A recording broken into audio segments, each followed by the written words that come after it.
Bienvenidos al último día de BIZFIT Panamá 2020. Mi nombre es Catherine Boyce y tengo el placer de acompañarlos nuevamente en este gran proyecto.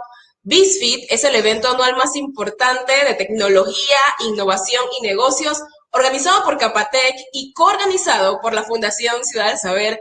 Muchísimas gracias a todos por su participación en este día. Y hoy continuaremos con la agenda con nuevos temas enfocados en innovación y emprendimiento, que la verdad es que me encantan demasiado. Todo esto gracias a nuestros patrocinadores Pro Panamá, AEI Panamá, Hub Digital, Negocios Digitales, Credicorp Bank, NIC Panamá, Cable and Wireless y Banismo. Y para dar inicio, les presento a la embajadora de Pro Panamá, Carmen Vergara, quien estará dando algunas palabras.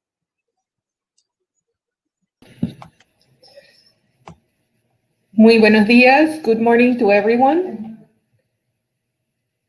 Muy buenos días. Buenos días a todos. Good morning to everyone, especially to our good friend John Penny, who's here with us today. Thank you for being here with us. I would like to take a moment to congratulate CAPATEC, especially the President Raquel Garcia and the members of her board for this excellent event. The fact that this year the conference is virtual is a reminder of how things have changed and will continue to change in the future. But one thing is certain, technology will play a pivotal role in shaping the future of our planet, and our country cannot fall behind. We have to use technology to further our recovery process because we will need to transform in order to make a faster recovery. And in today's world, it is easy to see everything as a service, but we need to create value with services. Panama has always been known as a service-based economy, and we have to find innovative and creative ways in which we can cover any type of service to make them more competitive. But how do we do it? And I think that John will talk about this in depth because with the changes in consumer preference and behavior in distribution and supply chains, and with businesses using more technology than now to boost their growth, how can Panama play to its strengths in banking and logistics and transform education to recover and amplify the tourism sector? More than intelligence, we need wisdom to transform into a more inclusive, productive, and sustainable economy that will not only recover faster, but with opportunities for all. Buenos días y muchas gracias.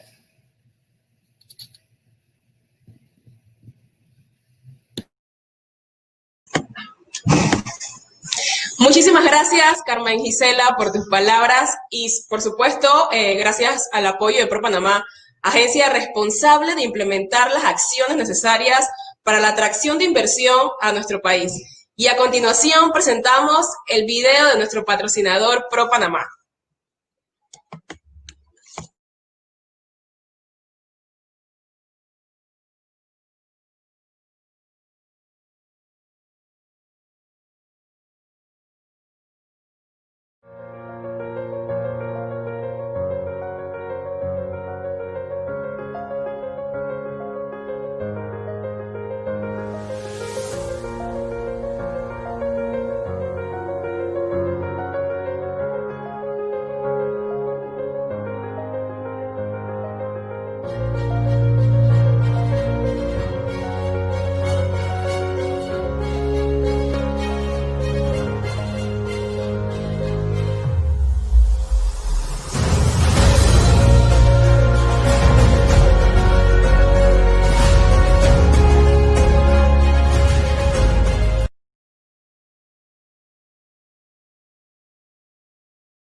Gracias. Ahora recibamos, por favor, a Danilo Fernández, director senior de Negocios Corporativos de Cable and Wireless, patrocinador oficial de nuestro evento. Muchas gracias. Buenos días a todos. Les pido una disculpa si mi español no es perfecto. Yo soy brasileño, como ya deben haber percibido. Hoy es nuestro tercer día de BIZFIT Panamá y estamos más que maravillados del reto que hemos superado en este evento al ser 100% virtual. Este año hemos tenido que autodescubrirnos y superar retos, pero la tecnología ha estado ali en cada paso para brindarnos oportunidades plenas de conectar con nuestra cotidianidad, ¿no? Al estar en ese encuentro virtual, encontramos el espacio para interactuar y no perder la ruta a nuestro conocimiento. Les felicito por eso, ¿no? Y actualizándonos con tendencias, donde la innovación, la creatividad y los deseos por ser más digitales y modernos nos complace, porque en Keynote Wireless Business compartimos ese mismo norte, ¿no? Y es lo que nos identifica precisamente con esses eventos, en donde mantenemos la misma identidad por el progreso, el futuro y la tecnología. Y porque la tecnología nos entusiasma y conecta de la misma manera, hoy Keynote Wireless Business nos honramos de auspiciar la Conferencia Internacional Innovation and Scaling, a cargo de John Penney, Chief Strategy Office Business Development and Strategic Partnerships Executive, quien se une a BIZFIT para ofrecernos su perspectiva sobre la realidad y la innovación. Aprovechando, es un tiempo oportuno para abrirnos a nuevas perspectivas y esa es la mejor manera. Así que antes que aparezca nuestro invitado internacional, quisiera que conocieran nuestra solución SD-WAN. Essa nueva tecnologia permite identificar e integrar, através da conectividade, que pode ser de internet ou de redes privadas, o melhor caminho ou flexibilidade para que as aplicações de nossos clientes se possam conectar e estes possam desfrutar de uma melhor experiência de serviço basada em la rapidez e em la agilidade e, por supuesto, em uma melhor acessibilidade a las aplicaciones. Lo lanzamos ese año para el mes de agosto y hemos recibido la acogida de las empresas porque es una solución que les permite a las empresas tener una mejor experiencia en el uso de Internet y un ahorro de gastos de mantenimiento. Dicho eso, John Penney, bienvenido y gracias por acompañarnos. Buenos días a todos.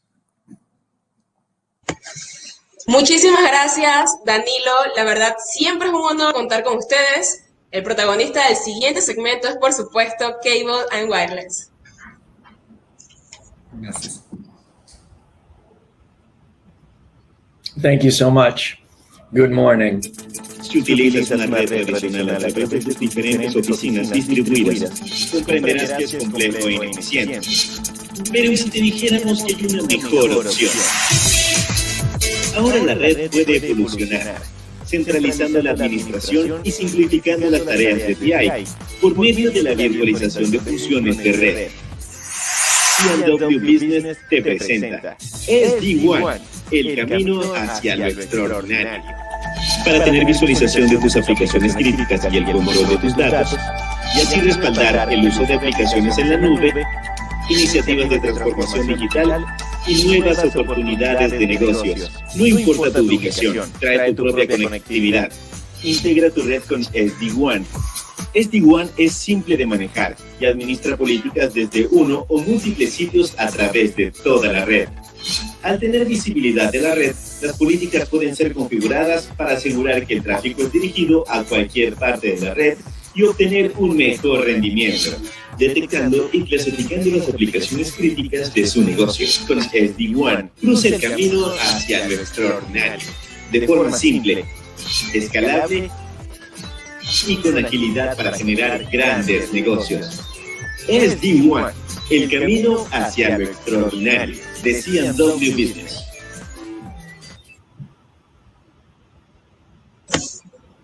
Y bueno, definitivamente es un honor recibir a quien presentará la Keynote Conference del día de hoy, John Penney, director de Estrategia y Desarrollo Empresarial. El área de especialización de John incluye el desarrollo de la innovación en modelos de negocios, crecimiento, suscripción, consumidor, innovación de productos y economía de contenido. Ha ocupado puestos ejecutivos en 20th Century Fox, HBO, entre otras. Welcome, John, and thank you for your participation. The stage is all yours. Well, thank you so much, and I really appreciate your having me. This is such a powerful event, and we're going to talk this morning about some exciting areas that are evolving in the world of business that are relevant to the 4 million people in Panama. My good friend Carmen and I have talked about innovation over the months, and this morning we're going to talk about business as a service. I'm going to start the presentation right now, and we're going to do a little bit, if you can imagine, the school children of Panama and in the United States, because of the pandemic, are working from home. Let's think of ourselves in a learning mode, because much of what we're going to talk about today is an exciting evolution of business technology and business models in service format that play particularly well to what's going on not only in Panama as the economy continues to accelerate since the mid 2000s all the way into the future. So as we heard from cable and wireless, technology, business connectivity are really critical in enabling new types of businesses that can transform the Panamanian economy, help the citizenry, and give us all a greater connectivity, not just around the telecommunications infrastructure, but around business with global partners. And business as a service is a trend that we are going to go more deeply into right now. We'll take about a half hour, and then we'll do a question answer format after that. But I wanted to let you know that I'm coming from, I'm right here in Santa Monica, California, and my history in terms of business and strategy and technology has been in the commercial entertainment and technology businesses. I started as a banker and focusing specifically on research around technology, media, and telecommunications. But a lot of what you're going to see today in our discussion of business as a service has actually been going on in the media and entertainment space. For example, when you subscribe to a service like HBO or Netflix, there were elements in that you'll see are being transformed in today's high-tech world and low-tech world to provide new and unique business models that can be considered as part of the offering that Panama can provide its own inter-country partnerships and business opportunities, but also those with the world. So with a little bit of school and a class that we're doing here together, and I really, when we get to the Q&A and the discussion, this really will be two-way, I need to point out a very important definition for you this morning. And what this definition is a real distinction between service businesses, and those are typically businesses that are, for example, in the United States, lodging, where there's a customer face often, where you might see in travel, many different categories in business as well, legal, accounting. Those are service businesses that provide services that give value to customers. And those customers can be individuals like this lady walking to the reception in the hotel, or it can be to businesses themselves, so business-to-business services. That's a big distinction because about 10 years ago, a critical point was achieved in technology where people started to see that actually technology and other types of infrastructure that Panama is sitting on top of as well could be provided to partners as services. So the distinction that you're going to see in our discussion here, and where we're going to go deeper into the innovation landscape, is these businesses as services and what those could mean for you in your business in Panama, the Panamanian economy in general, the people of Panama, who are the workforce, the government certainly, who can help achieve a transformation along with the private sector and beyond. And so we're going to spend a little bit of time thinking about this notion of business as a service. And when I say that, I want you to think about these ideas on this slide that I'm going to quickly go through. And I want you to think less about, for the time being, the type of business that is a, quote, service business. And in that, you could hold a hotel or some sort of, traditional legal or accounting business in your head. So business as a service is about providing, and I'll use a technology example, it's about providing technology capabilities to customers in a way that's scalable, so that you can buy as little or as much as you need. You might have heard of Amazon Web Services or Microsoft Azure, and we're not going to spend a lot of time specifically on these businesses because there are other ones that are pretty intriguing that I think you'll find interesting. Some of them are sort of funny too when you see some of the service businesses. But what these businesses do is they basically, and we'll dive into this, take a core of cost and allow customers to, so the owner of the service platform, in the case of, in the prior slide, the technology platform, those computer servers, could rent those servers to customers so that the customer could buy only what they needed when they needed it.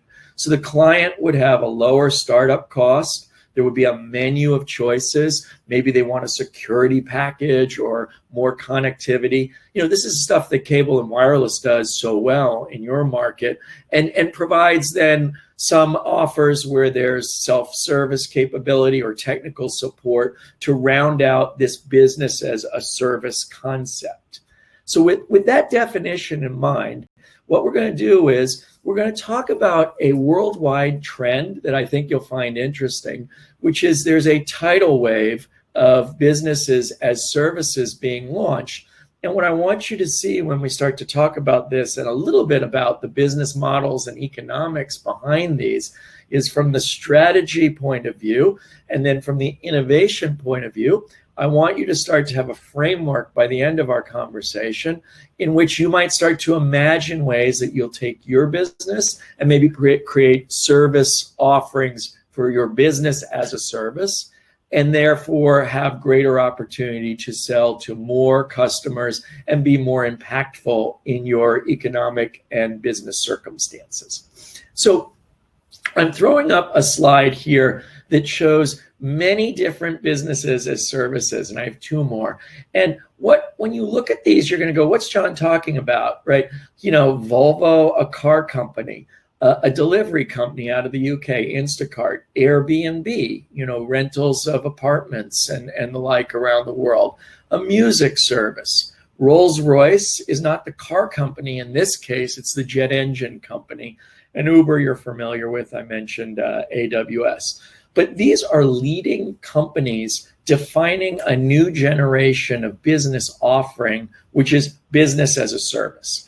And their products as services are defined by you, the customer, either being an individual, if you're looking for an apartment to rent in Panama City, or maybe one here in Santa Monica when you come and visit me, or when you're wanting to have something delivered or to use the technology of Amazon Web Services, you interact with these businesses and they provide you service on demand, business on demand. So in the case of I am looking for an apartment, I go to Airbnb, I look over the offerings, I choose one, and they connect me as an internet platform with a landlord, and that landlord provides me a limited service without the hotel, without the front desk, without that, quote, service business, as we saw before, approach.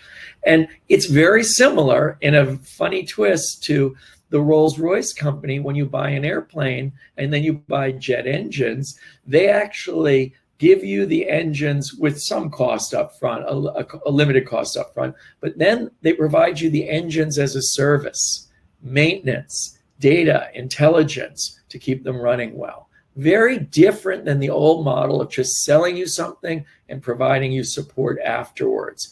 And one of my favorite examples now is Volvo, where you no longer even own the car or lease it. You literally buy the car as a service, so you can change cars every once in a while faster than you would if you leased it. There's no maintenance. A convertible this year, if it's too rainy, hard top. Maybe next year, because kids are coming along, what we call a station wagon or a minivan. And these new concepts are changing the nature of how businesses are offering their customers greater value. because when you hear me say business as a service and then the technologies and other things that we'll talk about that you need to do this behind it, it's really about what Carmen said in the beginning in her comments, connecting the greatest value from the customer to the business service supplier in this technology platform or maybe something else. But that is the new measure of value versus the older models, which will continue to exist and aren't going away, which is the volume of sales or maybe the price of sales. Many of these service businesses owe their history and lineage to media companies. You've seen all of these. These are all businesses, services. Netflix, Amazon, YouTube, Facebook. You don't go into a store and buy YouTube. You don't go into a shopping center and buy Netflix. You certainly don't buy Amazon in a store, though they do have some. But you do buy their services. And this is really the genesis, and when we go more deeply into where business as a service came from. And just to start this off in a fun way before we dive into the why and the how of business as a service and what it can mean for you, there are some amazing new opportunities. You can imagine, as far as your imagination will allow you, new types of businesses that deliver value to the customer, reduce the friction of consumption, or provide greater benefits at a lower cost. And think of it as a demand that can expand or contract depending on what the customer's needs are. But there's companies offering a makeup box that you can change on a monthly basis. Blue Apron is a food complement that comes for home cooking. The old concept of book of the month. There's now coffee, razors and shaving products, wines. These are all business as a service, providing you an opportunity to scale up or scale down your consumption and customize the way you're actually interacting with products you love in this case. So what are some of the benefits that we're talking about here? And what are some of the opportunities, to sort of see how these business as service models could really impact your companies in Panama, the innovation economy in Panama in general, the opportunities for workers, the opportunities for small business and large business. And what are some of the things that you have to be careful about in terms of business as service, as we have that individual on the lower right here, unfortunately, falling into that hole. There are not that many holes here, but there are some. And we're going to go over basically the vast majority of the opportunities of this new business model innovation of business as a service, and just some of the things you have to consider to make sure you don't have pitfalls. So let's do a very quick summary, and we're going to get into the benefits. We're talking about providing customers new concepts and new ideas of offering them what your business may offer today as a transaction, a single element. We're talking about now offering that as a service opportunity. Some things over time won't be able to be offered as services. I think we're going to talk a little bit about that in our Q&A a little bit later. But many things that people didn't think would be able to be brought to you as a service, like computing hardware, like razors and the like, were things that actually could be offered as a service. Why do I mention just on summarizing things that people didn't consider could be servicized? Because right behind what we've been talking about so far in this quick summary is innovation and thinking outside the box of your traditional sales and distribution channels. Maybe it's working with countries like the Netherlands or the United States in new service models around logistics, or new service models around native products that you have in Panama. But the creativity and innovation that we're actually going to look at here in terms of the behind the scenes of the business model is what's really driving this. And Panama is an incredibly innovative country, and therefore I think it has a lot of opportunity with some of the benefits here. So if you had an old style business and you were selling people, I'll just use the example again, big computers for their business, and you said, I'm going to now offer not big computers, but because the internet connects everyone and cable and wireless doing that down by you and others, I can now offer them computation in their business, let's say an accounting firm or some other, a small manufacturer, and I can do it in ways that provide a lot of benefits to the customer. So the customer doesn't have to have that very, high cost up front. But some of the benefits for me as the company, we saw customer benefits in the prior slide: reduced cost, more flexibility, scalable demand. As the customer's business grows, they grow on the platform. But what about for the creative minds who can come up with business as services offerings? What are some of the benefits to the companies offering business as service? Whether it's the Volvos or a logistics company, a banking entity. Well, you have amazingly predictable revenues when people are buying on a monthly basis, quarterly basis, and it's a continuous, I'll think of it in here as a subscription. We're going to look at that in a few minutes. We like consistent revenues because that reduces our seasonality. Because we're connected with the customer through digital channels, we can test products in a real-time way to see if the products that are digital products or even physical products are providing the value. And there are best practices where we can offer lower perceived prices and actual prices to the customer, and the customer doesn't have to pay for things that they don't need. For example, too customized a product early on for a new business may be too much. So why does the customer need to pay for that? But over time, as they grow, the customer can customize the product on the platform, especially if it's a software product. It's a little different if it's hardware, and we could talk about that in the Q&A if we want. And self-service is a really powerful construct because often when you're looking for service, you need it right now. So many of these platforms, and some of the ones you saw, provide the opportunity for self-service so that you can get your business running back online faster if there's ever an issue. So these benefits really all wrap up into, and for some reason my picture did not come out here, but this is actually a picture that is the cover of The Economist. I'm going to try flipping it back and forward one time to see if it works, but if it doesn't, it's a mystery picture now, and I'll tell you what it is. It's a beautiful picture that shows that data is the new oil. So these business as services, because they're connected to customers, provide data back to the business that's providing the service about how the customer is using the product. In the case of the jet engines that Rolls-Royce provides as a service to airlines in Latin America and in the US and in Europe, how is that engine functioning? How often is it on? What's its fuel consumption? When does it need maintenance? All of this is because of sensors that are out in the world. We have sensors in our phone. We have sensors in our PCs. Manufacturing floors are filled with sensors these days. And so therefore, when we think about all of what we're talking about in terms of data, the fact is that with business as service business models, we can use that data to understand the value that we're getting as a business offering the service, and we can understand the customer better. And as Carmen was saying, when the customer is in the middle and we have data, it helps everybody get a better product in the end. If you have a willing supplier and a customer whose needs can be identified, those two things working together can therefore make a very high velocity product development, product evolution pipeline that's as important in selling things like, a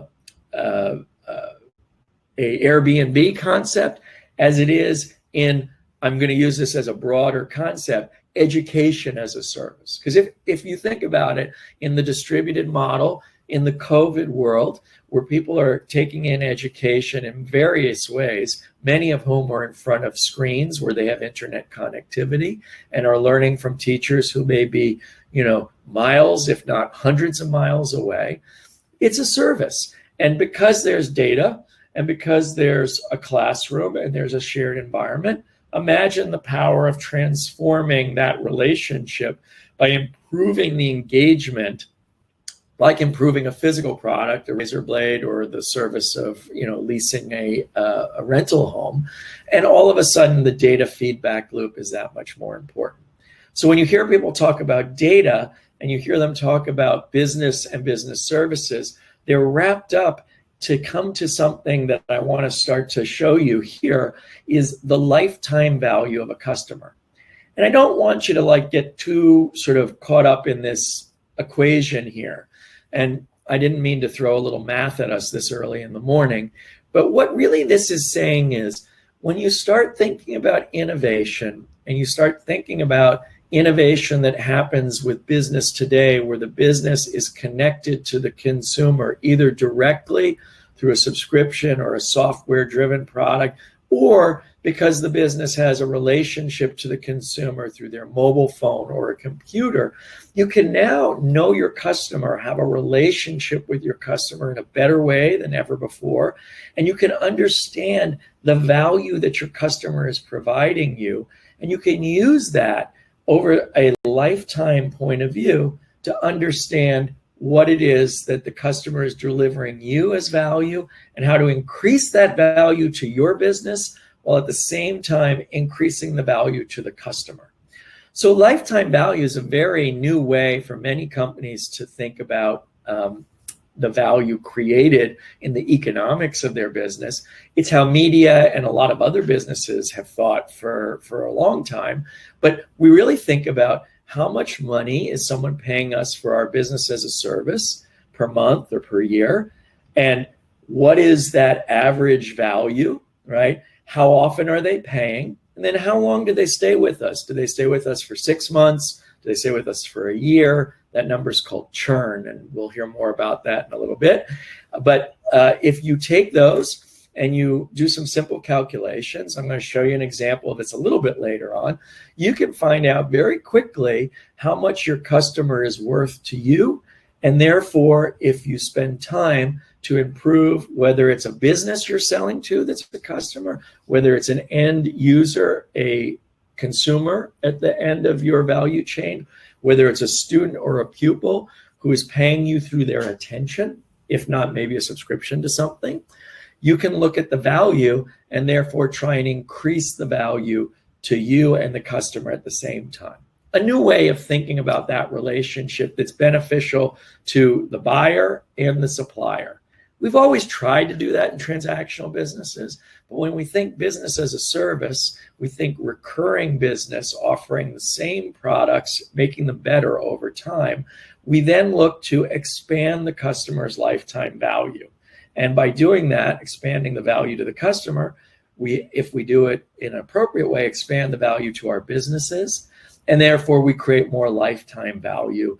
And if we can do it in ways that reduce costs for the customer and for us, because we're using our scale and the size of our platform, think of Amazon Web Services, Microsoft Azure, Apple in its cloud offering, Google, using some technology companies, cable and wireless, certainly in its infrastructure. Besides the CapEx behind that, if we manage it the right way, we can look to create greater lifetime value and greater profits. So,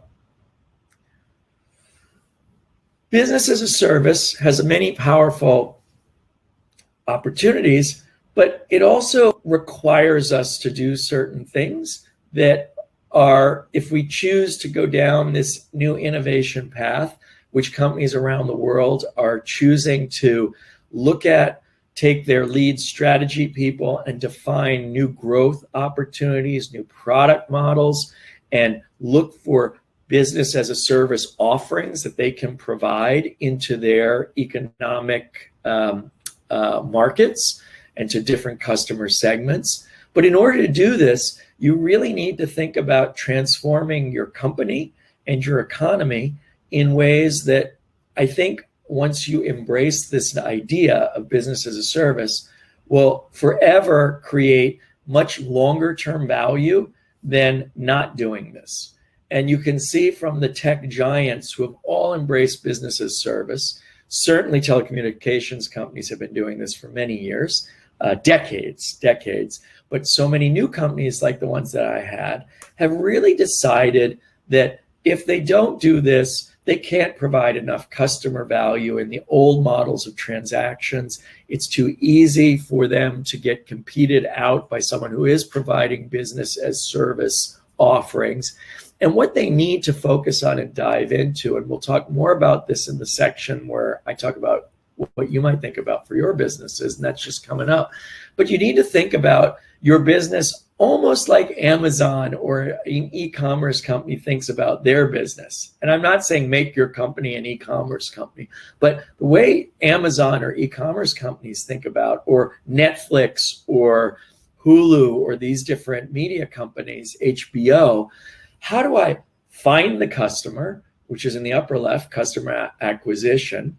How do I improve my product over time so I can retain the customer and therefore reduce what we call churn? That's people leaving our service offering, like canceling your Netflix subscription is churn. So how do I make my product better? How do I make my customer management experience better? If I have to call a company and I can't get anybody on the line and I have problems, they're not going to want to stay with me on a subscription basis because they can't get the service that they need.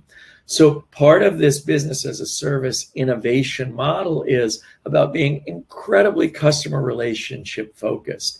And I have some frameworks, if anybody would like to talk to me after this, about how to actually think very, very systematically about how to take your business and think of customer business as service. But one of the key things I'll give you, one of the key elements is building a very high quality customer relationship management system.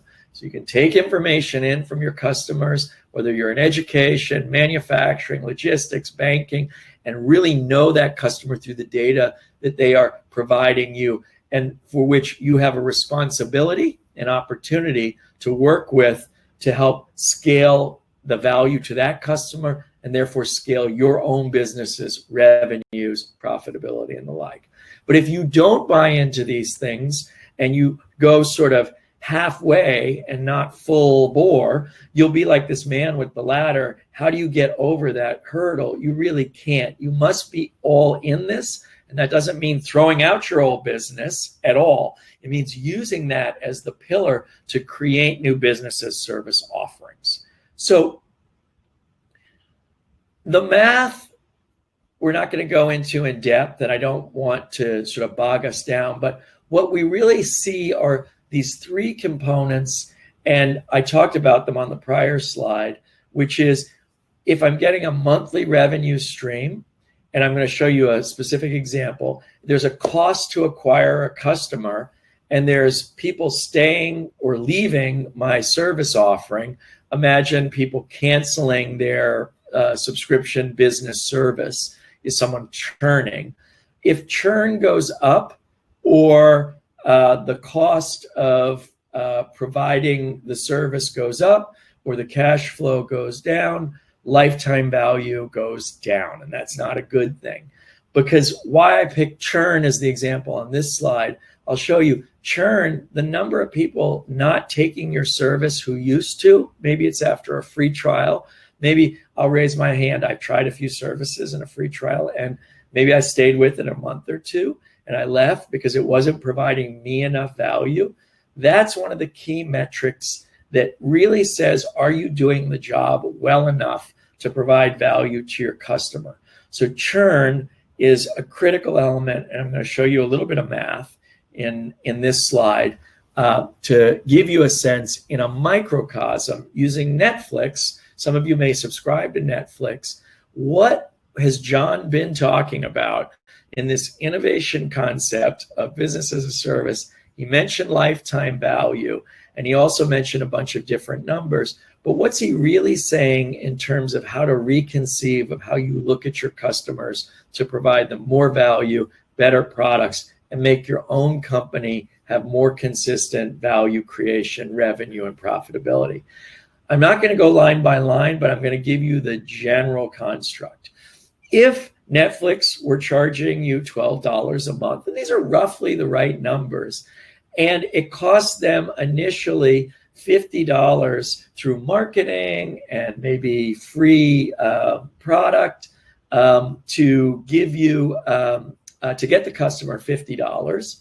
And let's say every month, 2% of the customer. Hello, can you hear me? I think you can. I just heard somebody. Cost every month, 2% of people left. What that would say, the math works out in this service as a business construct that we could call Netflix, but it could be, a bank in Panama offering a new type of customer account that the customer might get some interest, but also pay a little bit for because it provided money exchange in a different way, or a way to track household spending, or, tax-related service, whatever it might be. But if the customer was there for an average lifetime of 50 months, which is just the churn divided into 1, that's how you figure that out.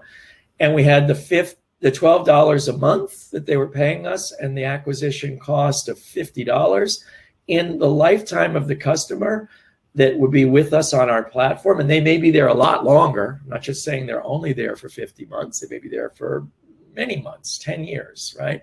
But it would be $550 to the business. And thinking in that way is really interesting because look, we just went from a monthly subscription, the cost of acquisition, which is marketing, and some sort of churn, to a very powerful number, $550, that says over the lifetime, we would generally expect to get $550 for that customer's experience with us. Is that a good number? Well, if it costs us more than $550 to deliver that experience over 50 months for that customer, it's not a good proposition for us. It may be a great one for the customer. If the churn number is very high, so that's people leaving our service, let's say it were 10%, not 2%, that means the customer would only be with us for 10 months on average. Well, if we were only getting $12 a month, that would be only $120. That wouldn't be very good either. So when we think about lifetime value in a single number, almost like if your employees walked in the morning and they saw today's, on a dashboard, today's average lifetime value of a customer equals X. Tomorrow it may be higher. Next day, it may be lower. A new product is offered. It may go way up. It's almost a complete new innovation model for thinking about every employee in your company and their skills being aligned to the customer and creating value for that customer. In the old days, on the factory floor or in marketing or in other parts of the business, sometimes it was hard to get people to come together and see the overall value. But in a lifetime value analysis, now everybody in your company or in an educational entity, even in the government, can see what it is that the customer is saying to us as value they are getting through the numbers of what they're paying, the churn, and that acquisition cost. So let's talk a little bit as we go into the home stretch here of what is in this for us. So us is you as the business person and thinking about what your business could be. And this is the part where creativity and innovation starts to come together so that you all in Panama, along with the experts that you have in market and experts outside of the market, can maybe reconceive or build entirely new business strategies with high growth, lower capital costs, higher cash flows, and more customer centricity to deliver value. And so these service business models have often, and I've held this back a little bit, have often been called other things in history. They've been called subscriptions. They've been called rentals. They've been called leases. And yes, these are all service business models. But the thing that's new in what we're talking about, that's the innovation and the difference is that it's really bound together today in an electronic fabric brought to us by technology and telecommunications companies. And that fabric is what allows us to offer business as service and have those powerful data feedback loops that we talked about that allow us to create better products. So when you think about your business and you think about the smallest business and even the largest businesses and creating offerings that might be in a small business, a monthly recurring offering where you're giving customers who might even come into your small store to pick something up, like a box of new and neat products, or a curated offer, or for a big company, a completely new division, an international product line offering service-sized offerings of your traditional business. You need to think about creatively, how am I going to really understand and catalog my customers' needs? What are the systems I'm going to use? They don't have to be that complex. And by the way, you can buy customer relationship management systems as services. That's what Salesforce.com is. You can buy them very inexpensively now as services to help you build your business service. So what you're seeing now is people providing business as a service, like customer relationship management services, are the inputs to your business opportunity in thinking about your business providing services to others. So you don't have to start from scratch. The other things that what's needed from you is where I show a wheel that's evolved from a stone wheel to a modern wheel is product innovation. You can't just say, I'm going to offer a business as a service and not, innovate and put, when I say innovate, develop your product over time. Because over time, someone else will evolve the product and then you'll lose the customer relationship and the business as a service will not be there in a way that you thought it would. So providing greater value, because the customer is the key, we're going to go to the lower right, the customer is in the middle, is critical. And you have to really take that moment where you and your management team, if it's a bigger business, and it really does need to be a team, because you can imagine this can't work in an old model where I just hand things off in my enterprise. We now have to think holistically about our strategy, business model, customer relationships, marketing, product, delivery holistically. We can manage it in more traditional ways, but we must think about it with the customer in the middle, because that customer is going to give us the data and the money back to actually see value off of the service-sized business. And that's critical because so many businesses in the past have not put the customer in the middle. And the pandemic is accelerating that notion that the customer is in the middle. Because as we sit behind our screens, as you listen to me behind your screen, and I really do appreciate you listening to me, if I'm not providing you value, if I'm not making this interesting, you're going to turn me off. And that's exactly the same thing that businesses are facing today. And that's why the customer has to be in the middle. And that lady who's running very fast is an emblematic image, an iconic image to me of speed. Because the truth is, we've had to shift ourselves in the pandemic faster than ever before. We also need to provide customer value to be innovative in a way that we haven't in the past. And service businesses, old school service businesses like hotels and the like, often didn't move quickly enough.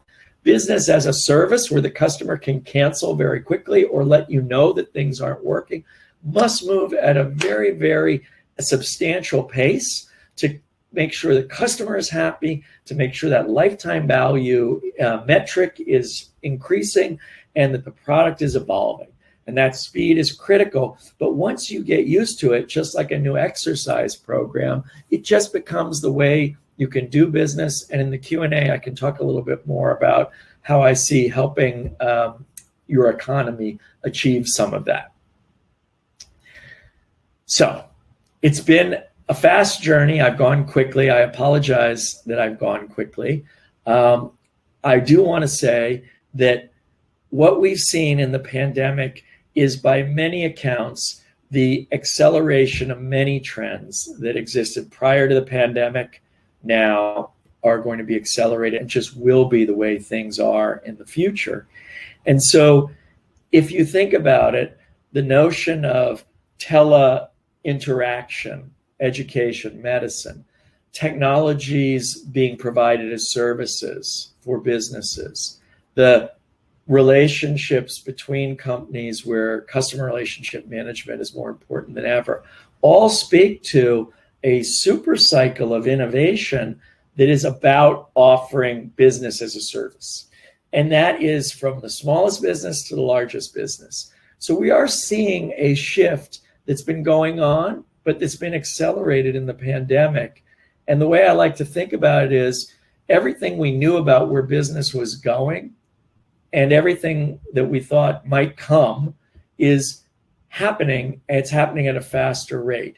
So everything you see today will be accelerated, not with loss of quality or delivery, but will only be people, customers, business partners, wholesale and retail, all getting more of what they need and want in better ways, so that the future will be very similar to today, except it'll be more of the things that we are seeing the pandemic setting off in terms of a fundamental, data-driven, connected future that is really positive for opportunities for countries that have very, very strong sort of infrastructure, connectivity, trading partners. Education is paramount in this world, and of new business as a service, a skilled workforce, and it will help people who are not just knowledge workers. This will help people who are working in companies that are making products that are also servicizing those products. So this could be transformative across the entire landscape of Panama, some of these ideas, and they're not impossible to implement. For example, if John Penny wanted to tomorrow become a silicon chip designer for Intel, he couldn't do that. That would be almost an impossibility. I can't do that. I don't know enough about physics and engineering. But if John Penny wanted to apply these skills in business as a service and go in and work with a company that had a very traditional non-business as a service model, he could help them do that. If I can do that, you all can do that. And I mean that because these foundations are out there in the market and people are willing and able, technology companies like cable and wireless, service providers can help you turn your business into its next stage of growth and its next stage of consumer value creation to benefit your businesses, accelerate innovation in Panama, accelerate the benefits to society, accelerate all the capabilities that lead to long-term prosperity for economies. And service, business as a service, will be in the center of that, no doubt.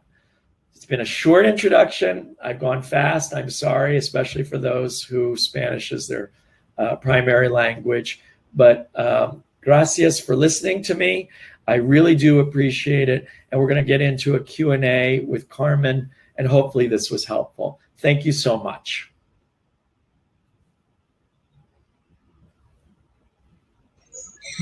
Thank you, John, so much for this presentation. Before the Q&A, we're going to start with the fireside chat. Recibimos ahora a Carmen Vergara, moderadora de nuestro fireside chat, Empowering Innovation. Muchas gracias. Thank you, John. That was an excellent speech.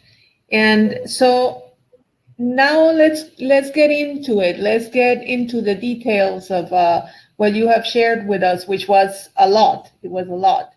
But I would start by asking you that many people say that empowerment is the key for people to innovate.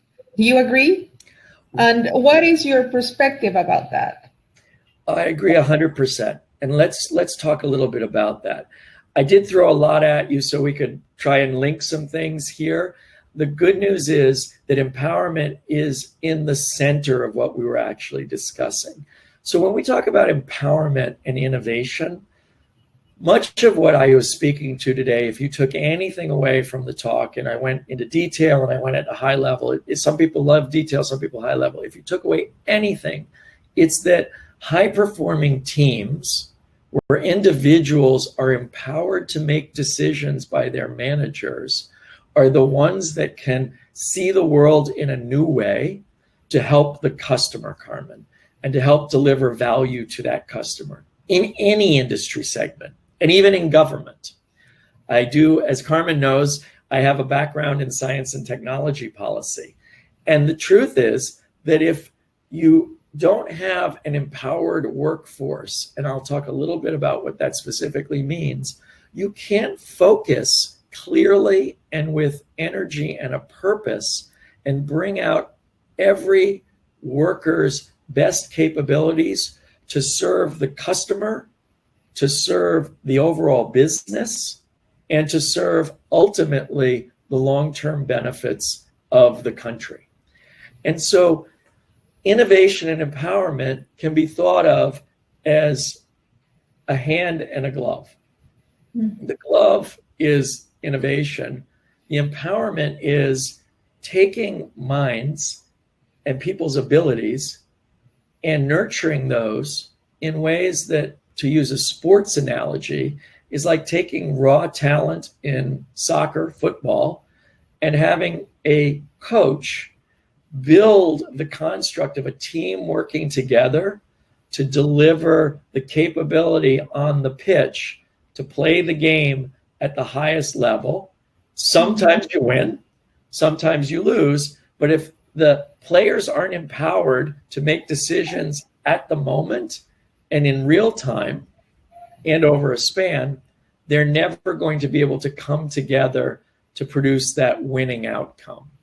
So when you think about innovation and empowerment, as managers, and in our audience, there are a lot of very powerful people, you want to think about the combination of empowering your people to build new business opportunities that you work with them to bring out, to have the workforce be empowered to bring up new ideas, to serve the customer, not to bark commands at them in a traditional hierarchical model. This doesn't mean we don't have hierarchy, but it means that your people are your creativity, your national population is your workforce for different roles.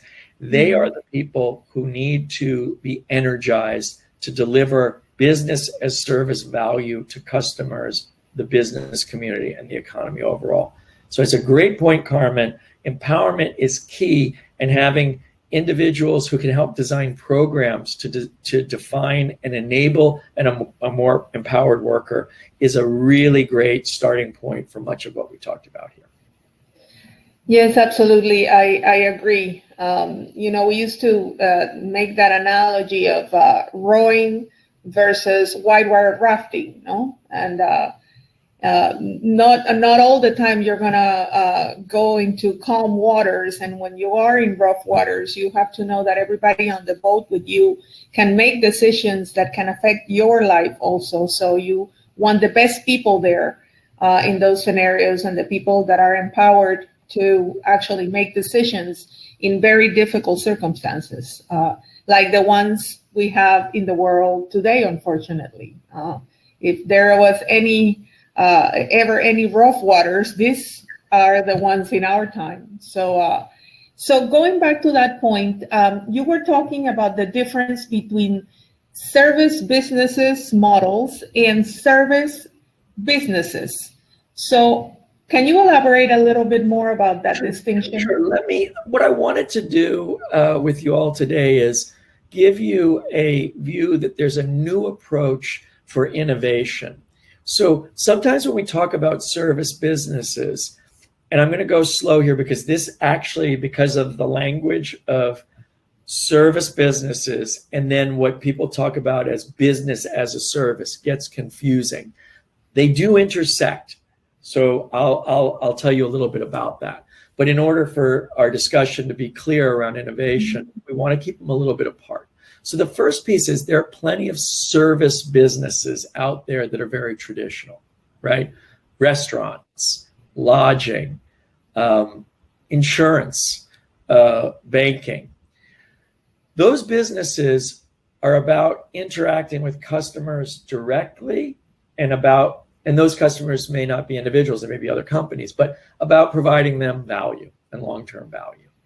And it's very important in service businesses for the people who interact with customers to be extraordinarily appreciative that they're having a customer interaction, and that every time you touch a customer is the ability to give that customer more value, even if there's a difficulty, and building a better relationship for your service business, a hotel. If something goes wrong, you help the customer, you help the person staying there. That is, we'll call it a defined model, and I'm not going to say it's the past, it's one component of service. The new component we're adding onto this is the continuous connection with a customer. So providing the customer a service all the time for when they need it, on demand. An example, I don't watch TV all the time. No one should. It's not good for you to watch TV all the time. But if you have Netflix, knowing that it's there, but it's there whenever you need it. And you can watch Hulu or HBO as much or as little as you want. It's a simple example. But that's the new definition, a new definition of someone providing video to you as a service. It's different than a service business where, in the traditional sense, I would have customer interaction directly. I would, be able to locate the service business in my mind as an insurance office, a bank. All of those things are very traditional. What we're now talking about as new business models for any business is a constant connection to the customer that improves the customer's life when they're using the product, and sometimes when they're not directly using the product. So you talked about banking several times in that example. Yeah. And as you know, the Financial Services Center here, the banking center, as we call it in Panama, is one of our main economic drivers and has been so for many years. But I wanted to ask you, how does the shift in the new services model apply to industries like banking and tourism and logistics? You also mentioned education, which is also a very important part of the government plan here. So how do you see those things being affected by this new service model? Yes, with these new types of business models, there's a world of new opportunity, which doesn't require you to throw out the old. It's actually an innovation path that you can start today at a lower cost. Let's use banking as an example. So the traditional banking relationship, I'll use a consumer because we can all imagine ourselves in this case, has a bank account somewhere. They may write checks and they may go into the bank and make deposits. Some consumers may use a computer, to check their account or pay some bills. But what about a bank that offered a new online banking service that provided various offerings that are related to financial transactions, but aren't just purely about keeping your money safe somewhere, paying you a little interest and helping you pay bills? What if the bank could help you find the best prices for things? I'm using examples that don't exist today just to make it sort of fun, like a little innovative. What if the bank offered you services for, real estate and home buying because they're going to give you a mortgage? So there are websites that you could go to today that help you find what the price of a home should be. What if, because the bank has a lot of information on that, it could provide you a service like that? And so 3 or 4 things that were non-traditional banking services wrapped up in a digital offering from the bank's key relationship that it has today with the customer could equate to a $2, $4 a month subscription to an offering that's utilizing the same capabilities and relationship that the bank has today to generate a continuous revenue stream and a much closer relationship with that customer that can improve product and service. That's a win-win for everyone. Education, very interesting. Similar example. let's say that there are people who maybe not biologically, but like to learn in different ways. Okay, so we can utilize the service, business as a service model to say, okay, you've been working in a Zoom, I'll just use a brand, a Zoom classroom, and you've been listening to the lecture and you've been doing well on the homeworks. But in some of the math problems, we can see, because they're online, that you're having some challenges. What if the family could buy additional tutoring services, both by humans in Panama? So think of Uber for tutoring. It's actually not a bad idea. Uber for tutoring. And you heard it here first, folks. Yes, and let's build it. Let's build it together, because based on the government's need and desire, this is the same for every country around the world, to have the most educated, skilled workforce for whatever the future holds. Matching, if I'm having trouble and I'm looking for a tutor that's not just going to go on an electronic whiteboard, but maybe some very creative individual that can show me, how statistics works with simple animations, or some fun way of participatory learning. Or for people who are just like, need more chalk on the chalkboard, that way. But education could be seen as a service that then individuals could either buy, or the government could subsidize, or corporations for training and needing new employees who have skill sets could subsidize new offerings. That's the dynamic, that's the difference between service businesses and offering continuous innovation services. They're related, but the exciting part is this movement up a curve along with delivering best-in-class service businesses too. Back to you. Excellent. I think we're almost out of the time allocated for this discussion between us for the fireside chat. And I am sure that we have a lot of questions from the audience. So just very briefly to conclude the chat, can you mention in your personal experience ways to empower innovation in companies? Give us one or two examples very briefly, and then we'll go to the Q&A part. Okay, two simple ways to do this, and it requires the most senior leadership to believe that change done the right way will result in better outcomes if risk is managed well rather than worse outcomes. Because most innovation stopping cultures are more worried about the change producing negative outcomes than positive ones. So the two examples of how to do this is have a leader who sees a presentation like today and says, let's put a team together to think about business as service constructs that we can build on top of our business, and have the right people who are excited about change, excited about creating growth that's many times scaled, big growth, who are not fearful of creativity and energy, put them in a room together and bring back offers and ideas that are planning for a new business future, and not see that as a threat to the business, but see that as an opportunity. So that's the first one thing you can do. And we did that with some companies that I work with. And we built some very big businesses. For example, a business in the Middle East that's a subscription video service. It's worth hundreds of millions of dollars. And that's actually basically how we did it.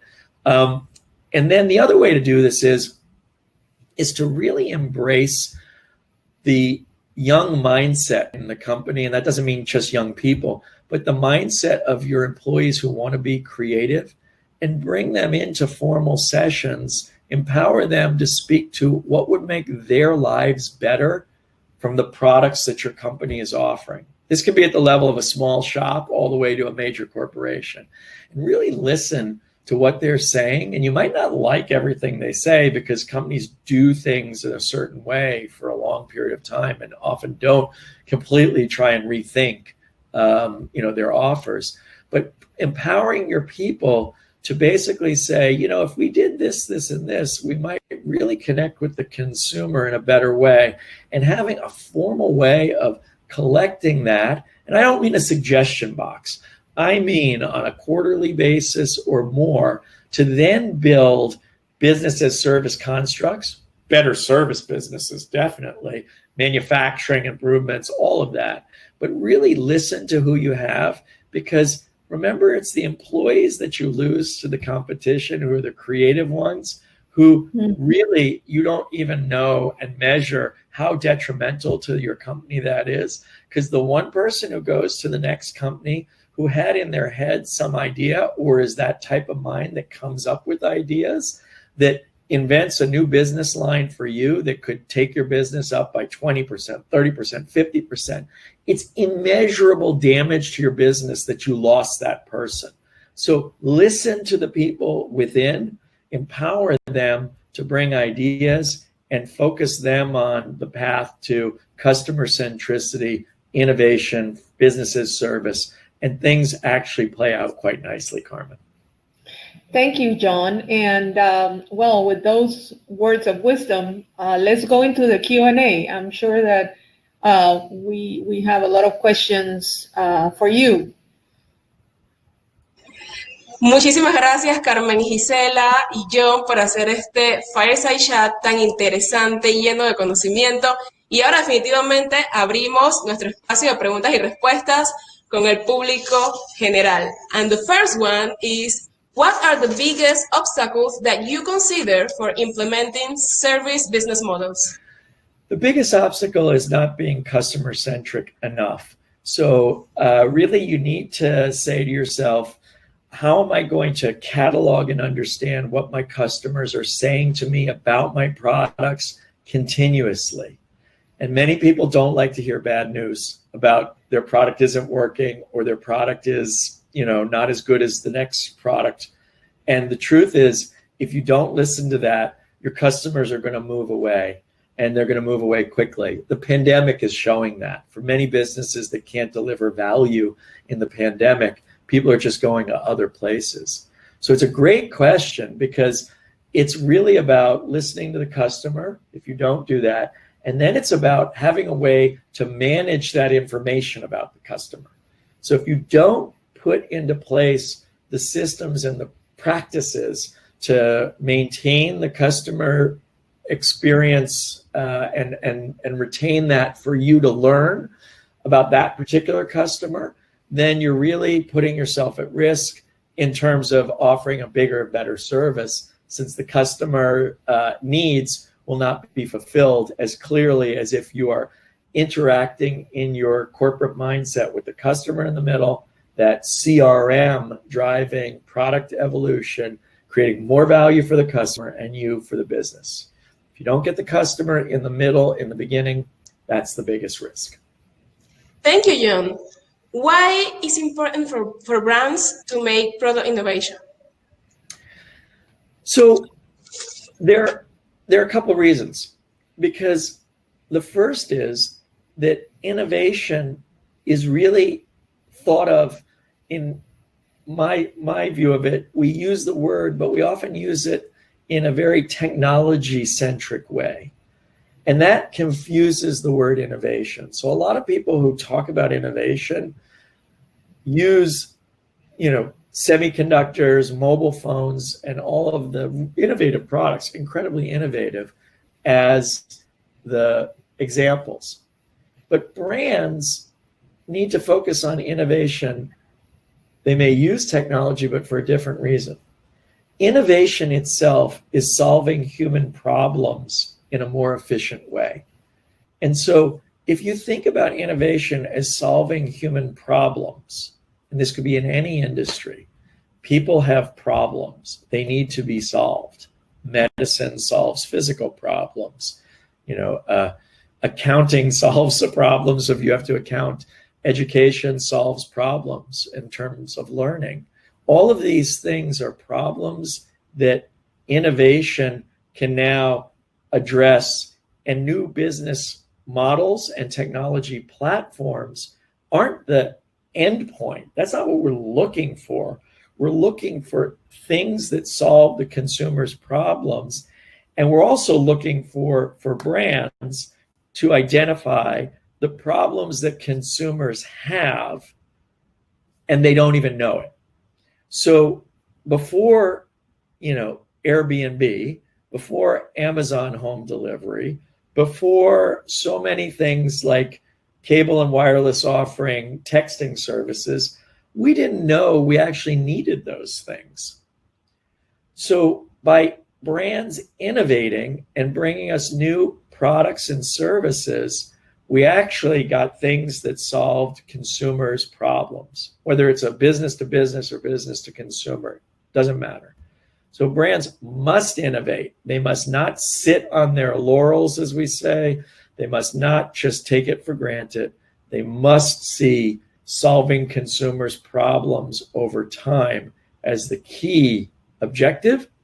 And business as service models do that almost better because of the data feedback than almost any other way. And it will ensure that your companies will provide the best for consumers, the best economic returns, and be there for many, many, many decades if you are an innovator seen as solving consumer problems. And don't let anybody confuse you. It's not just about technology. It's about solving problems. John, thank you so much. We are going to apply everything we learned today. Y a continuación, le damos la bienvenida a Dana Alsalén, Global Tech Entrepreneur, Speaker and Innovation Expert, que hoy nos trae el Masterclass Innovation and Entrepreneurship. Dana está a la vanguardia de los medios digitales desde el año 1994, cuando cofundó Clockwork, mientras se graduó de Parsons School of Design en Historia del Arte y Diseño Multimedia. Adelante, Dana.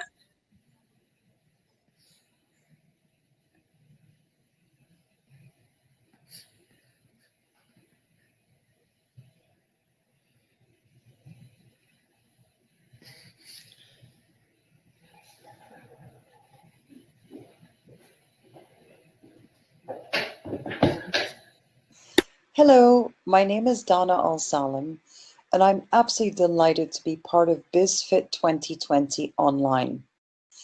I'd like to talk today about innovation and entrepreneurship. Where does innovation stem from? What qualities do entrepreneurs share? So most of you probably started your morning with this. What you may not realize is this simple drink had a major impact on an entire movement of innovation in the UK.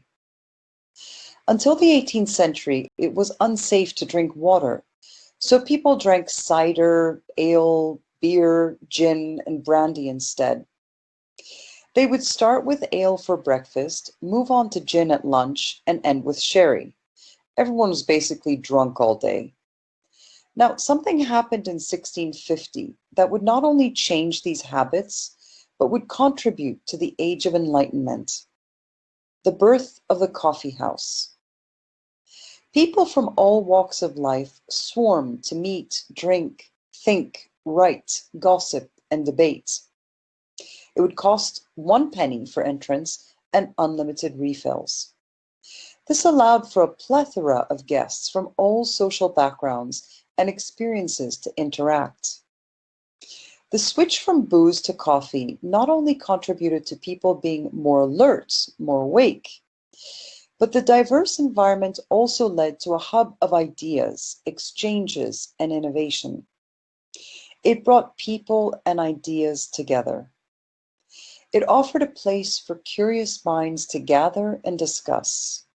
From political events to scientific theories, to finance or discoveries from around the globe. Poets, playwrights, journalists, members of the public, scientists, bankers gathered all around a long wooden table, thinking, writing, debating, and discussing for hours. This was an environment that inspired brilliant ideas. Merchants, ship captains, cartographers, and stockbrokers built the insurance industry at Lloyd's over coffee. The coffee houses near the Royal Society galvanized scientific breakthroughs. So as we look at how the coffee houses have led to some major breakthroughs in innovation in the 18th century, we must ask ourselves, are there environments in which innovation stems from? Similar trends we see across innovation, patterns that we see lead to innovation, or ways to study these characteristics and apply them to our own lives or organizations to stimulate innovation. Perhaps we should start by changing our perception of what innovation means. Often we tend to imagine innovation as a split-second moment, using terms like eureka, light bulb, flash, stroke, epiphany. We tend to picture moments of innovation like this, the Archimedes eureka moment. We imagine that innovation comes from a single thought, a single illuminating moment in time, that it is an isolated idea, but it's not. An idea comes from a network of sparks connecting small hunches together. It's our neurons firing off in our brain. It is a fluid network in which the configuration, the way we think of a problem, is different. So what environments can we put ourselves in to foster more of these different connections? How can we create more of these sparks? Manshuk Prajapati is a Gujarati clay roofer who had no formal education. His village was destroyed in an earthquake in 2001. In the press clippings showing the devastation, he spotted a headline under a water filter saying, "The broken fridge of the poor." He was inspired to build a fridge for the poor, which would be self-sustaining in the event of another earthquake. Between 2001 and 2004, he painstakingly tested clays and soils, building hundreds of prototypes. He had to sell his house to repay his loans. He consulted with local organizations and other clay experts for advice on evaporation processes. He asked people for feedback on his prototype at local trade shows. And finally, in 2005, this is what he released.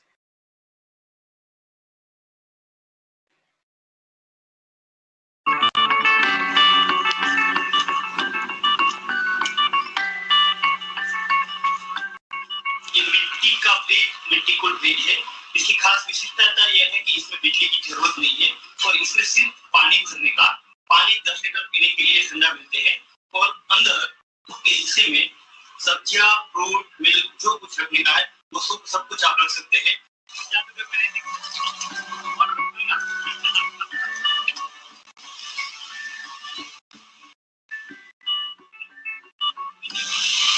और इसके बाद हमने बनाया है मिट्टी को water filter. जो मिट्टी को वाटर फिल्टर की विशिष्टता ये है कि ये मिट्टी का है, इसमें 0.9 माइक्रोन वाली मिट्टी की फिल्टर कैंडल लगाई हुई है।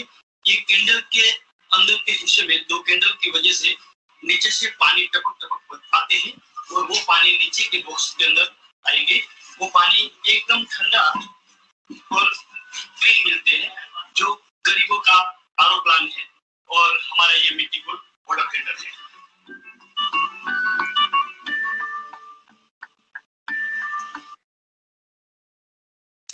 So you see, Manshuk had a hunch, the small spark of the beginning of an idea.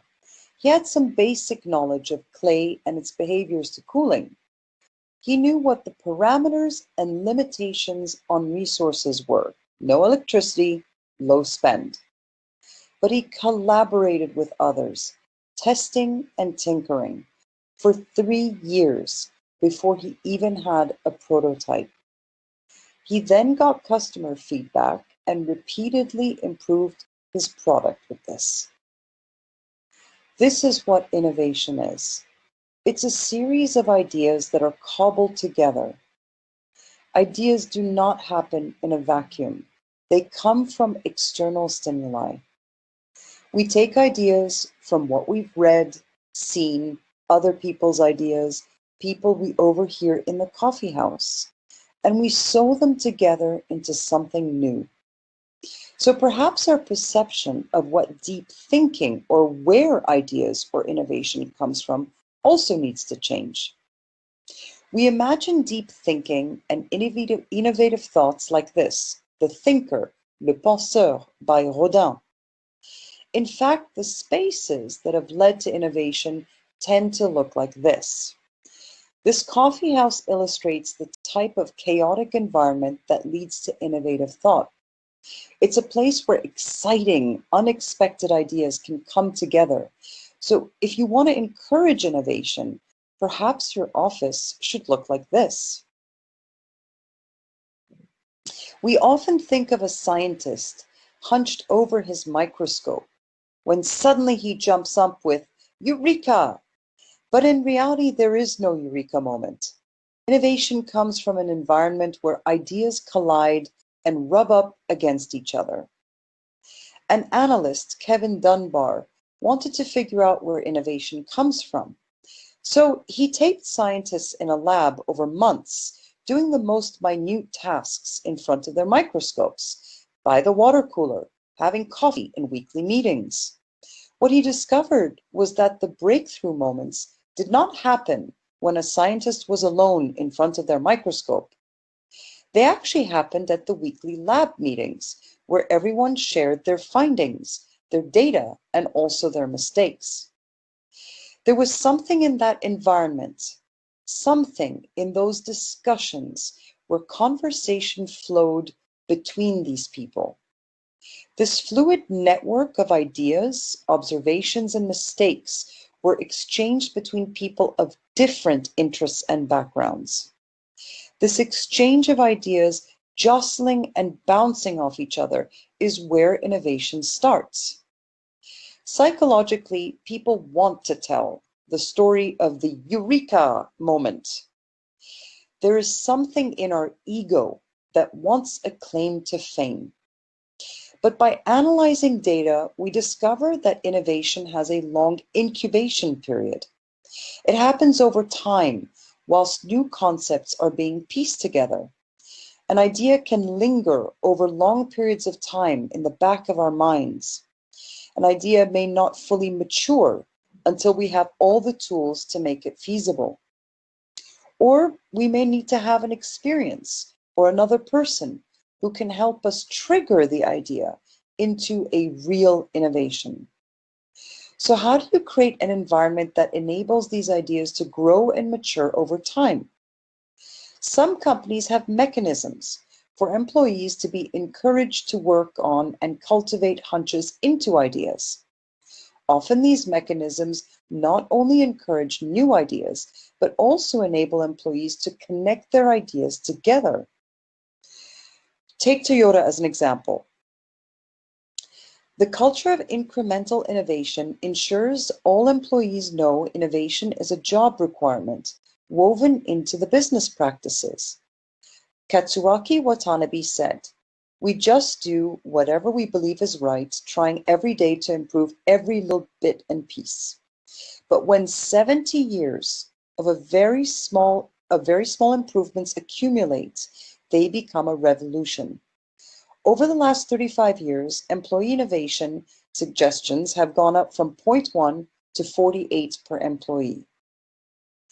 At Netflix, the culture of innovation begins with the employee selection process.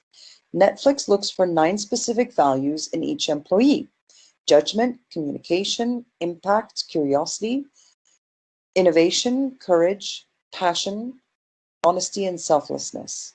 Reed Hastings runs Netflix with a freedom and responsibility culture, allowing employees to expand on ideas and take risks, but also expects responsibility from them. Some companies have innovation time built into the working process. At 3M, employees are paid for spending 15% of their time creating whatever they want. They can raise their ideas up to senior management for development. The Post-it note was created by employees this way. Google has a similar system. It pays employees for spending 20% of their time on creating new products. Innovative companies focus on reinvention, on questioning their market position, and always looking forward. Many companies that were once great are gone, largely because they stopped innovating. According to Forbes, the average lifespan of a successful S&P 500 company was 67 years in the 1920s. Today, it's 15 years. You need to innovate and not rest on your laurels. You have to risk failure to continue to achieve great success. Creating a culture of innovation is important for any organization that wants to grow. Successful innovators focus on what matters most rather than spending efforts and resources on the less critical. More importantly, successful innovators make the hard choices on what not to focus on. With better focus and alignment, they're able to innovate more effectively and go to market more efficiently. So what about investment in research and development? Surely this can help increase innovation. What Booz & Company has discovered is that the top most innovative companies are not necessarily the top research and development spenders. 450 innovation experts at 400 companies were interviewed to identify the top 10 most innovative. 7 of the top 10 innovators were not amongst the top 10 spenders on innovation. Many of the top innovators actually spent well below their industry averages on research and development as a percentage of sales. More importantly, the top 10 innovators turned in better financial performances than the top 10 spenders in research and development. So you can spend a lot on innovation, but you can't guarantee success. Is there a type of person or a profile of an innovator? What is an innovator? An ideas person? Innovators are nonconformists.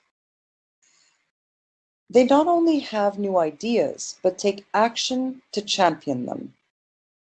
To learn how to be a bit more like them, we need to understand what their behavior is like. Innovators make meaning as opposed to making money. Making meaning means you aim to change the world. If you change the world, you will probably make money. But if you start off with the sole desire to make money, you won't make money, you won't make meaning, you won't change the world, and you will probably fail. Here are some people making meaning.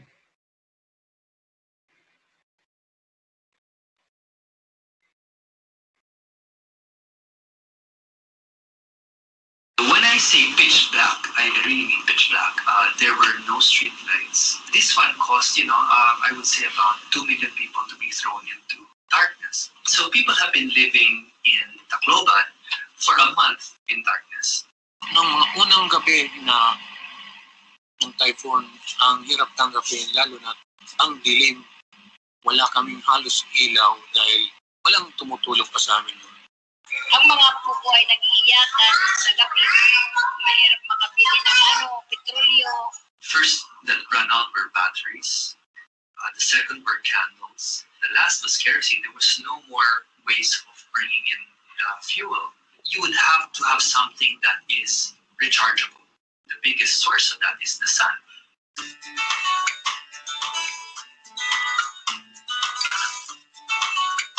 We're now in the nightlight. We have taken all that money that Pepsi has put into the development of the daylight and moved it into a night solution. One LED, one solar panel, and they have about 10 hours of light at night. Not only were we the first ones to be able to light up communities there, we were the first ones, and I think the first ones ever, to be able to use people that have been displaced as a solar solution.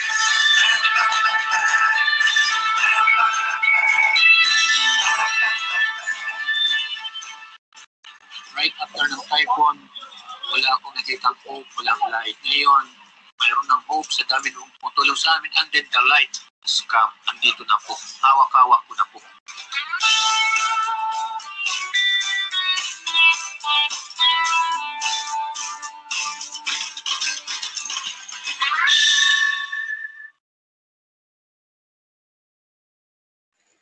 Another characteristic of innovators is that they are always late to the party. You all know what a procrastinator is. A precrastinator is the opposite. They do everything in advance. To understand the impact of personality types on creative thought, a survey was run between precrastinators, moderate procrastinators, and extreme procrastinators. Before starting the test, the three groups were told that they were to invent a company and would have independent readers evaluate how creative and useful their ideas were. Some of them were asked to start the exercise immediately. Some were given a game to play for 5 minutes before starting the exercise, and others were given a game to play for 10 minutes. Interestingly, those who procrastinated moderately had results that were 16% more creative than the other two groups. There was no impact on creativity if they were given the game, then told about the task. Why did this happen? Why did the moderate procrastinators fare higher in creativity? Because for those who were given a short time to play, there was a period of deliberation. During this time, the idea of the company was left in the back of their minds, allowing it to incubate and mature. There are quite a few famous innovators who were procrastinators as well. Leonardo da Vinci took 16 years to complete the Mona Lisa. High-resolution scans have shown that many versions have been edited over to make improvements. While deliberating over the painting, he had time to integrate the first use of aerial perspective and advances in the uses of light. These advances revolutionized art techniques at his time, and today, 6 million visitors still view this painting each year. In 1963, Martin Luther King gave a historic speech at the March on Washington. He was up till 3 a.m. writing his speech and was still editing, rewriting minutes before he went on stage. 11 minutes into his speech, he uttered 4 words that changed history. I have a dream. Those words were not in his script. By delaying the speech writing, he left a window open to improvising, a window to other possible ideas. Innovators are quick to start, but slow to finish. Often it is because they are taking time to figure out how to make their product better than their competitors. These people are called improvers. The first mover advantage is not always true. In a survey across 50 product categories, which assessed failure and success of innovation, first movers versus improvers. First movers had a failure rate of 47%, and the improvers had a failure rate of 8%. Some companies open new markets, others improve upon it. Because it's easier to improve an idea than to create one. So to be innovative, you do not have to be first. You have to be different and better. Do you think that innovators look like this? How do we spot an innovator? Maybe we could use the web browser test to help us identify innovative types. Recently, a study was done on the choice of browsers we use. Users of Firefox and Chrome significantly outperform those who use Microsoft Explorer and Safari in job commitment and performance. They also stay 15% longer in their jobs. There are no major differences between these browsers. They have the same typing speed. They have the same computing in search results. They have similar page loading times. So why would this define a certain personality type? It's how you got the browser. If you use Explorer or Safari, you accepted the default option that came pre-installed on your computer. If you use Firefox or Chrome, you questioned the default browser and looked for other solutions that could exist. You had to be resourceful. You had to find a different browser option, download it, and install it on your computer. If you're asking yourself, if I want to be great at my job, should I just download a new browser? The answer is no. It's about the type of person you are. Are you the kind of person who doubts the default option and takes initiative to find a better solution? Another characteristic of innovators is to feel fear and doubt. Though the perception we may have of innovators and creators is strong or arrogant, they do feel uncertainty. But they express it differently than you may expect. The doubt they feel is not self-doubt, it's ideas doubt. Self-doubt causes people to freeze and be paralyzed. Idea doubt is energizing and stimulating. This is the innovation process most of us go through. This is awesome, this is tricky, this is crap, I am crap, this might be okay. Innovators, however, skip number 4 on the list. They do not make their failures personal. They focus on how to improve the idea that failed. Innovators do feel fear and are afraid of failing, but they are even more afraid of failing to try. Innovators know that our biggest regrets are not our actions, but our inactions. Elon Musk did not think Tesla would succeed. He thought that the first SpaceX launches would fail, but it was too much of a risk not to try. Innovators have many, many bad ideas. The greatest creators are the ones who fail the most because they also try the most. The more output is generated, the more variety and failures there are to learn from. They keep improving and changing again and again. It's about relentless iterations. Dyson created 5,127 versions of his vacuum in prototypes. In spite of the volume of ideas output that leads to diversity. In spite of all the bad ideas that need to be created to find a few good ones. Funnily, we remember the successes, not the failures.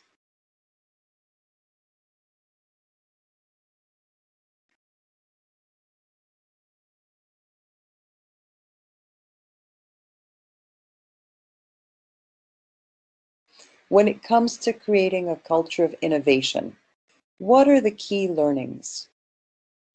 Make meaning in the world first before thinking of making money. Great ideas are often cobbled together through sharing ideas. Build an environment of diverse ideas, connections, and exchanges. Increased research and development expenditure does not necessarily lead to more innovation. Great innovation often comes through iterations and improvements after many failures. Never be satisfied with the default option. Embrace the fear of failing to try. Procrastination is a vice to productivity but a virtue for creativity. You need a lot of bad ideas to find a few good ones. Ideas do not happen in a flash. They take time to come into focus. Innovation sometimes happens in the most wonderful and unexpected ways. In 1957, Sputnik had been launched by the Russians. In a physics lab of Johns Hopkins University, all the physics geeks were thinking, this is incredible, I can't believe this. Geyer and Weifenbach asked their colleagues, hey, has anyone tried to listen to the satellite? The satellite must be broadcasting some kind of signal. We could probably tune in and hear it. But their colleagues said, no, we never thought of trying that. Weifenbach was a microwave reception expert, so he starts fiddling around with this little antenna and amplifier in his office. After a few hours, they pick up a signal and start listening. They think, this is a breakthrough. We must be the only people in the US to be listening to this Russian satellite. And then they start recording these signals and measuring the timestamps and dates. Using the Doppler effect, checking with colleagues, they managed to calculate the speed of the satellite. And then they thought, we could probably figure out where this is in orbit. They got permission from the university to use the huge UNIVAC computer to run some calculations, and after 4 weeks, figured out the trajectory. A few weeks later, their boss pulled them into a meeting and asked them about their project. You guys have found the unknown location of a satellite orbiting the planet from a known location on this planet, right? Could you do the opposite? Could you find an unknown location on the planet from a known location of a satellite? Because I have these new nuclear submarines, and I'm trying to figure out how to get the missiles to land on top of Moscow. But I don't know where the submarines are in the middle of the ocean. So they threw up satellites to track their submarines and find their location in the middle of the ocean. This is how GPS was born. 30 years later, Reagan opened the platform so that anyone could build upon it. This is a great example of the unpredictable power of open innovation platforms. When you build them right, they will lead you into completely new directions that you never dreamt of. So we had these scientists who had a hunch. They tinkered their hunch into an idea which they thought was helping win the Cold War, when in fact they were only helping you find the nearest cappuccino. This is how innovation happens. It favors the connected mind. Thank you very much for your time.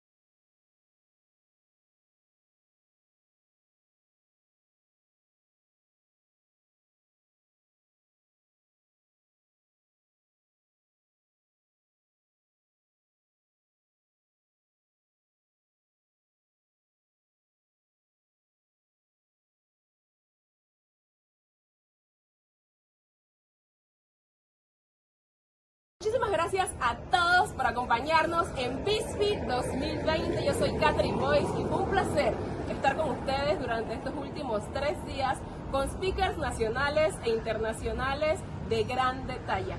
Por favor, no olviden seguirnos en nuestras redes sociales @BIZFITPanamá e interactuar con nosotros a través del hashtag BIZFITPanamá 2020. Y recuerda, el próximo año venimos con nuevo contenido para ayudarte a ti a crecer tu emprendimiento o tu negocio. Yo soy Catherine Boyce y fue un placer servirles en este 2020.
Frozen time.